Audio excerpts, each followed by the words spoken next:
બોલો. હવે ગુજરાત સરકારે બજેટ સેશનમાં એક એવી જાહેરાત કરી છે કે લગ્ન નોંધણી નિયમોમાં એ પરિવર્તન લાવવાના છે, સુધારો કરવાના છે અને એ પ્રમાણે જે પણ યુવક યુવતી લગ્ન નોંધણી કરાવવા આવે તો એમને ડિક્લેરેશન કરવું પડશે ફોર્મની અંદર જ કે તેઓએ પોતાના માતા પિતાની અનુમતિ લીધેલી છે કે કેમ.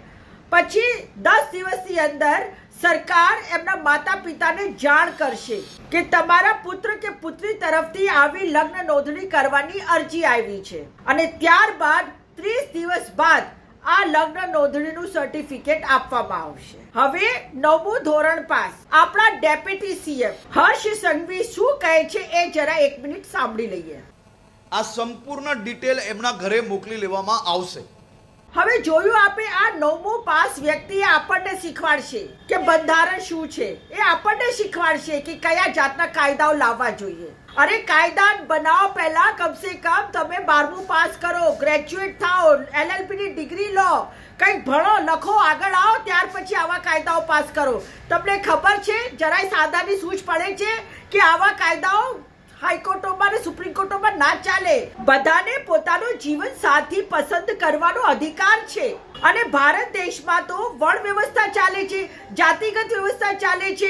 હવે એક જાતિગત વ્યવસ્થાના ભાગ રૂપે અગર કોઈ બ્રાહ્મણ છોકરાને કોઈ દલિત છોકરી અથવા તો દલિત છોકરાને કોઈ બ્રાહ્મણ છોકરી પસંદ આવી ગઈ અને તે પોતાની જાતે લગ્ન કરવા માંગે છે તો આ પ્રેમના દુશ્મનો વચ્ચે આવી જવાના. જે લોકોએ બચપનથી અત્યાર સુધી ફક્ત અને ફક્ત નફરતની જ રાજકારણ કરી હોય કે નફરતના જ પાઠ ભણેલા હોય એમને શું ખબર પડે કે પ્રેમ શું હોઈ શકે છે.